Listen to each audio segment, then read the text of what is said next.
तो अभी से 6 घंटे पहले मैं यहाँ था और अब मैं यहाँ हूँ। बट गिवन ए चॉइस मैं रहना कहाँ चाहूँगा, ये कोई खास डिफिकल्ट क्वेश्चन है नहीं।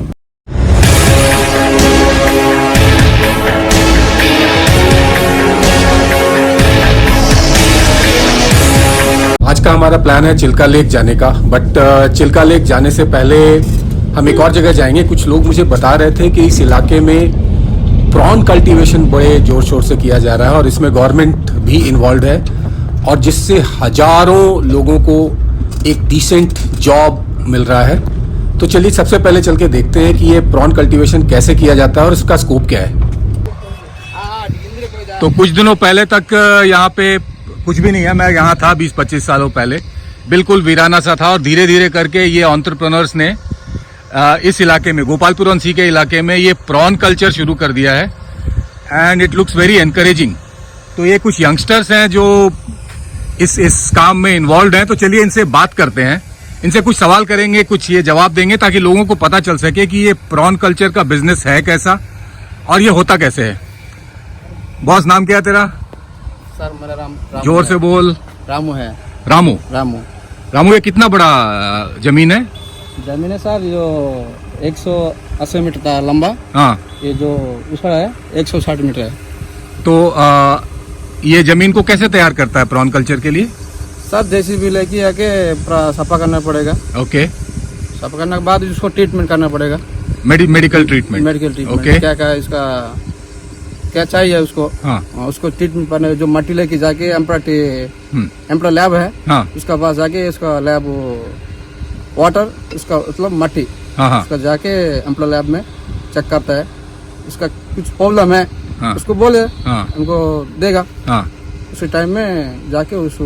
ओके। अभी मेरे को ये बता, इसमें सीड डालता है, कितना सीड पड़ जाता है, कितना नंबर में? सर 1 लाख नंबर जो आता है। 1 लाख नंबर। हाँ। और इसमें से कितना सीड प्रॉन बन जाता है? 50%? नहीं, 60% होगा। 60% प्रॉन बन जाता है। और ये जो तूने लगा रखा है इसके अंदर, ये दिखाई दे रहा है, वो क्या चीज है? एरेटर है। अच्छा, एरेटर। एरेटर का क्या काम है? जो ऑक्सीजन देगा। अच्छा, पानी के अंदर ऑक्सीजन फीड करता है। तो इससे पहले मेरी इससे बात हो रही थी, तो इस पर्टिकुलर जो पॉन्ड सा दिखाई दे रहा है, इसमें 90 दिन में प्रॉन तैयार हो जाता है। ऑन एन एवरेज 2 फीड ले पाते हैं depending on the weather condition. और ये इतना सा पॉन्ड एक 5 से 7 लाख की इनकम जनरेट करने के बाद, in spite of all expenses, अगर वेदर और बाकी कंडीशंस ठीक रहे तो इतना कैपेबल है। सो मेरे ख्याल से अब गवर्नमेंट जॉब्स तो यंगस्टर्स को मिलने वाले हैं नहीं, क्योंकि है नहीं, गवर्नमेंट जॉब्स है ही नहीं। तो यंगस्टर्स यही काम करेंगे मेरे ख्याल से। गवर्नमेंट का भी यही प्लान है और ये काफी मेरे को एनकरेजिंग सा लग रहा है। और ये छोटे से इलाके में चारों तरफ ये पॉन्ड्स बने हुए हैं। और हाँ, एक और बात ये बतानी है कि इसमें मिक्स ऑफ सी वाटर और फ्रेश वाटर यूज होता है।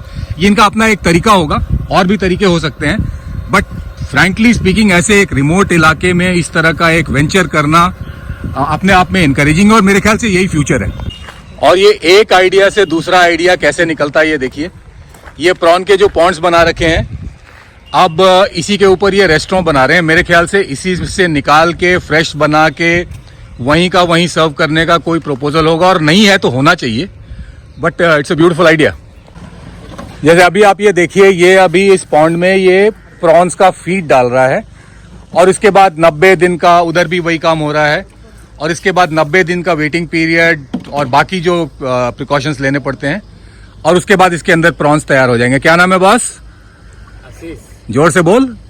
आशीष। Very good.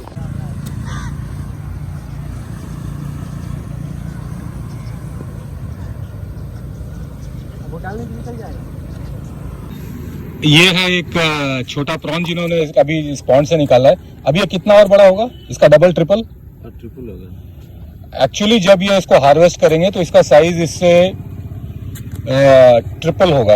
और this the way the prawn culturing is done, very encouraging.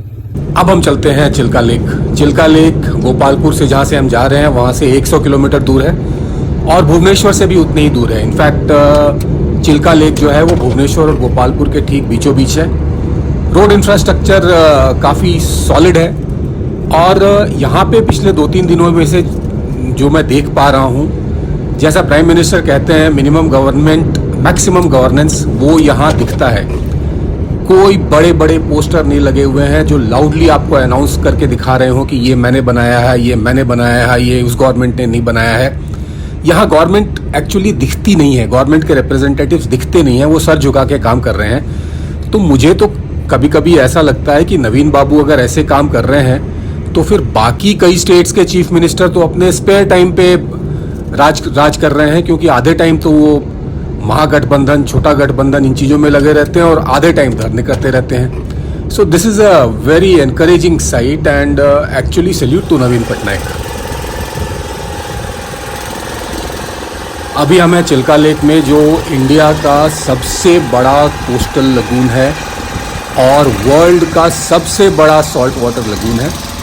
तो ये लगून चीज़ क्या है, ये चिल्का लेक चीज़ क्या है, इसका मैं आपको थोड़े इसके बारे में थोड़े से ब्रीफली बता देता हूँ, क्योंकि ये अपने आप में एक यूनिक चीज़ है।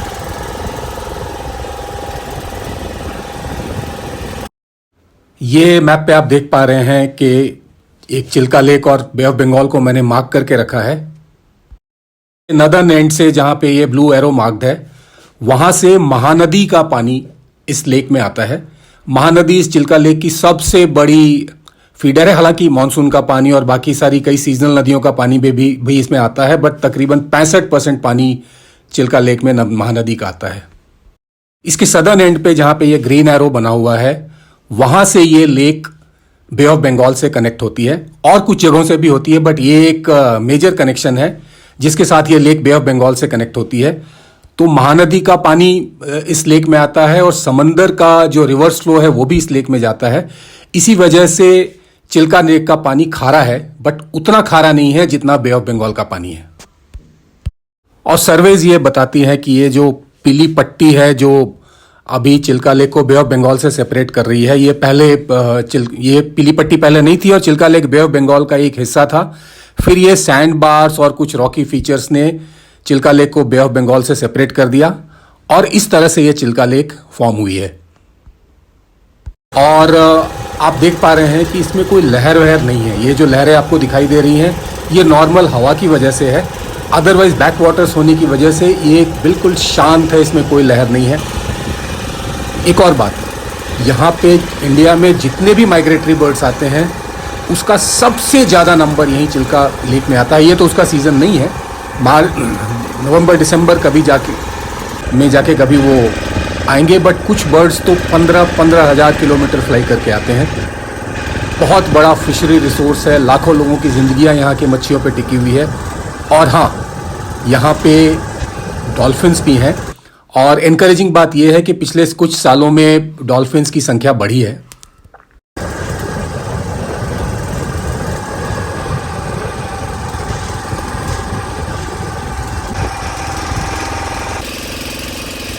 तो एक सिंगल जगह पे इतने सारे रिसोर्सेज का एक पैकेज बहुत मुश्किल से मिलता है। एक शांत सी 1000 स्क्वायर किलोमीटर की झील है, दुनिया भर के माइग्रेटरी बर्ड्स इसमें आते हैं, डॉल्फिन्स हैं, आइलैंड्स हैं, कनेक्टिंग इंफ्रास्ट्रक्चर अच्छा है।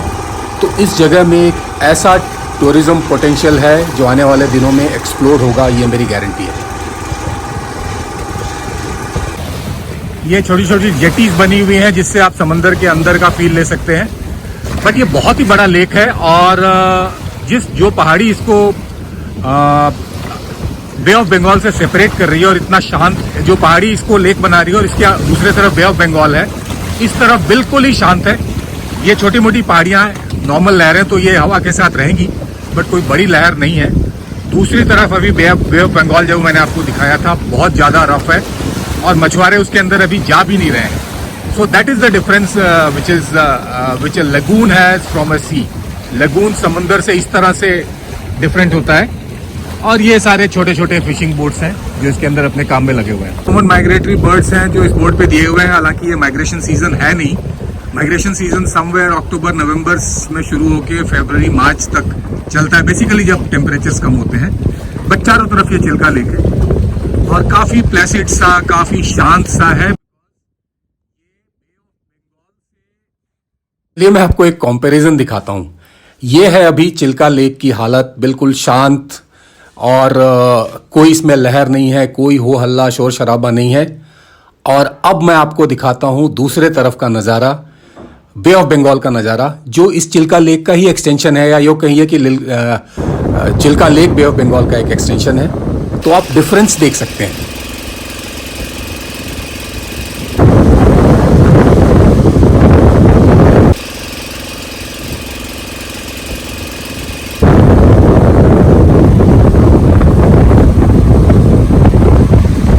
और सामने है उस आइलैंड का ये काली मंदिर, जिसपे जहां लोग अपनी भक्ति के लिए आते हैं, मैं भी आया हूं। और ये एक बोट राइड है तकरीबन 40-45 मिनट की, चिल्का मेनलैंड से, चिल्का लैंडमास से, जो आपको इस आइलैंड तक लाती है। आप फिर दर्शन करने के बाद उसी बोट से वापस चले जाते हैं। वापस आ गए अपने कमरे में।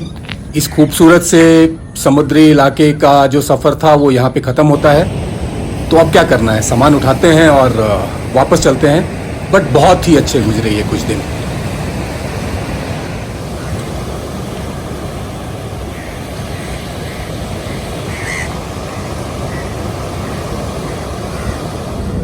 दिखता नहीं है तो मैं क्या बताऊं, फिर और क्या कर सकते हो।